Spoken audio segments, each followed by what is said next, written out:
મિત્રો, તમને આજે હું નીલકંઠ મહાદેવના દર્શન કરવા લઈને આવ્યો છું. આ મંદિર બહુ પૌરાણિક છે અને આ મંદિર જૂના નાગલપુર ગામ નીલકંઠ મહાદેવ એ કેવી રીતે પડ્યું એ હું તમને આગળ વિડીયોમાં બતાવીશ. તમે વિડીયોમાં બન્યા રહેજો.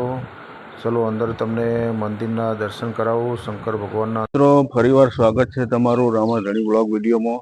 અને હું એવી જગ્યાએ આવી ગયો છું. જો આજે સોમવાર નીલકંઠ મહાદેવમાં નાગલપુરનું નીલકંઠ મહાદેવ મંદિર છે. જોઈ લો, મસ્ત મંદિર છે. આવો મિત્રો, તમને બતાવું મંદિર નજારો. ચલો મંદિરમાં જઈએ તમારે દર્શન કરવા માટે. મિત્રો, બહુ મસ્ત મોટું મંદિર છે. જોઈ લો, સોમવાર પબ્લિક બહુ ઘણી છે. બહુ સુવિધાવાળું મંદિર છે, મોટું દેખ. નીલકંઠ મહાદેવ, નીલકંઠ મહાદેવ નાગલપુર.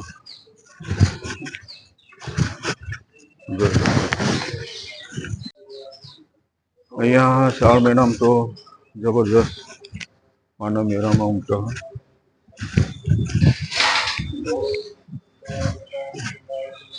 જોઈ લો મિત્રો, બહુ મસ્ત મંદિર છે.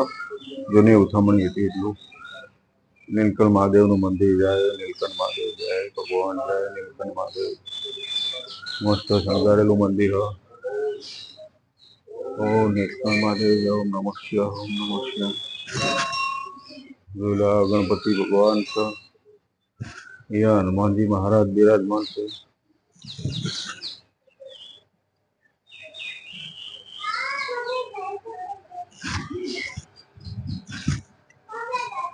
જોઈ લો, મસ્ત મંદિર.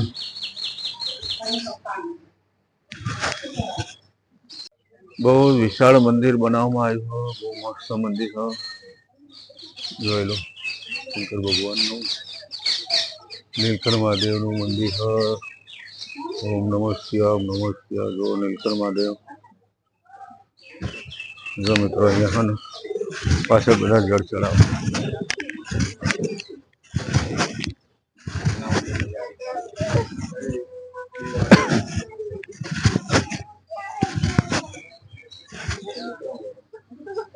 અહીંયા બધા જળ ચડાવવા આવે. ઓમ નમઃ શિવાય, ઓમ નમઃ શિવાય, ઓમ નમઃ શિવાય. બાજુમાં શીતળા માતાનું મંદિર છે.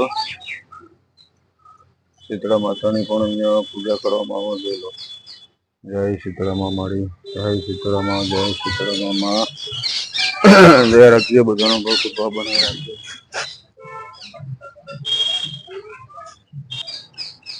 અહીંયા બાજુમાં બજરંગબલી હનુમાન દાદાની મૂર્તિ આવેલી છે. મસ્ત પ્રતિષ્ઠા કરેલી છે.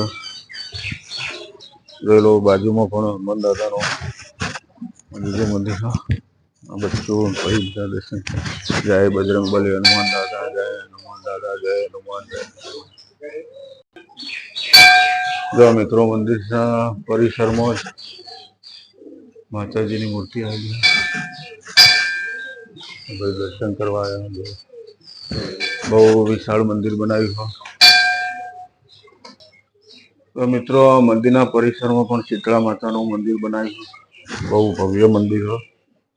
જોઈ લો, શીતળા માતાનું મંદિર પાછળ પણ હ. અને અહીંયા ગણપતિ દાદા બિરાજમાન છે. જોઈ લો, અહીંયા બળિયા દેવ બિરાજમાન છે.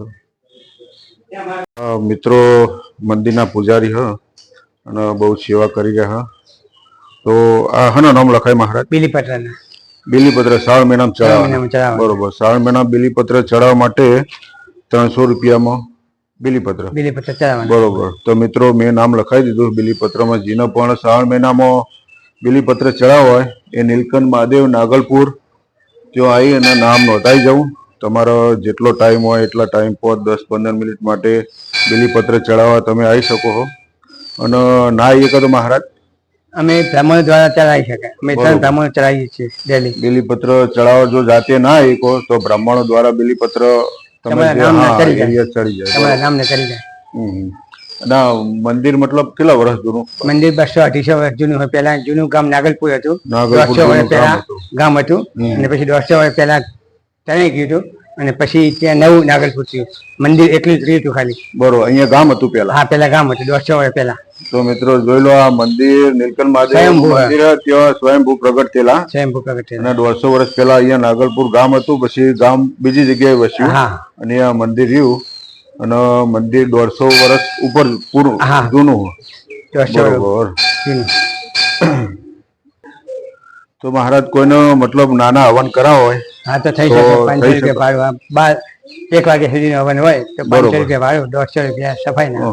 બરોબર. કોઈના ગ્રહ નડતા હોય તો ગ્રહ નાનો નડતા હોય, હવન કોઈ કરો પણ વિધિ તો હોય. મહારાજ બાપુ કરાવી દો. હા. બરોબર. કોઈના મિત્રો ગ્રહ નડતા હોય ને હવન કરવા હોય તો આવી શકો. કેવું આપીને તોય. તો મહારાજ શ્રાવણ મહિનો બેહો સારું થાય એટલે મતલબ પબ્લિક સોમવારે વધારે આવે કે આખો શ્રાવણ મહિનો જાય? સોમવારે ચાલે, સોમવારે વધારે આવે. 3 થી 4 હજાર પબ્લિક આવે. 3 થી 4 હજાર શ્રાવણ મહિનામાં સોમવારે પબ્લિક આવે. હા. બરોબર. કેળાની પ્રસાદી. કેળાની પ્રસાદ એક આખું જ કેળું આપી દેવાનું.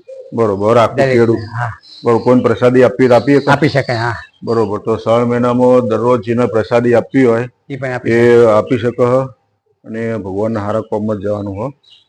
તો જો આ ભક્ત આવ્યા શંકર ભગવાન. રોજ આવો તમે કાકા દર્શન કરવા? રોજ આવો. કેવી મજા આવે અહીંયા દર્શન કરવાની? હા, એકદમ મસ્ત વાતાવરણ લાગે અને સુખ શાંતિ જો અનુભૂતિ એવી થાય, કારણ કે આજુબાજુમાં બગીચો ને એવું એટલે બિલકુલ શાંતિ મળે. હા હા, બિલકુલ શાંતિ મળે. જો કાકા તો મસ્ત વાતાવરણ, મસ્ત બગીચો, એકદમ મંદિર. અને અહીંયા આવીએ ને એટલે મંદિરમાં એકદમ શાંતિની અનુભૂતિ જાય અને સ્વયંભૂ પ્રગટેલા હ શંકર ભગવાન. અહીંયા જૂનું નાગલપુર ગામ હતું, અહીંથી પછી શંકર ભગવાન મંદિર અહીંયા રહ્યું અને નાગલપુર ગામ ત્યાં વસ્યું. જોઈ લો, બહુ નીલકંઠ મહાદેવનું મંદિર બહુ મસ્ત હ. જો મિત્રો, નીલકંઠ મહાદેવનું મંદિર બહુ જ મસ્ત પુરાણું જૂનું હ. જોઈ લો, આ બહારનું લોકેશન હ. જો મિત્રો, નાગલપુરનું નીલકંઠ મહાદેવ મંદિર. એની એન્ટ્રી જો મંદિરની બહુ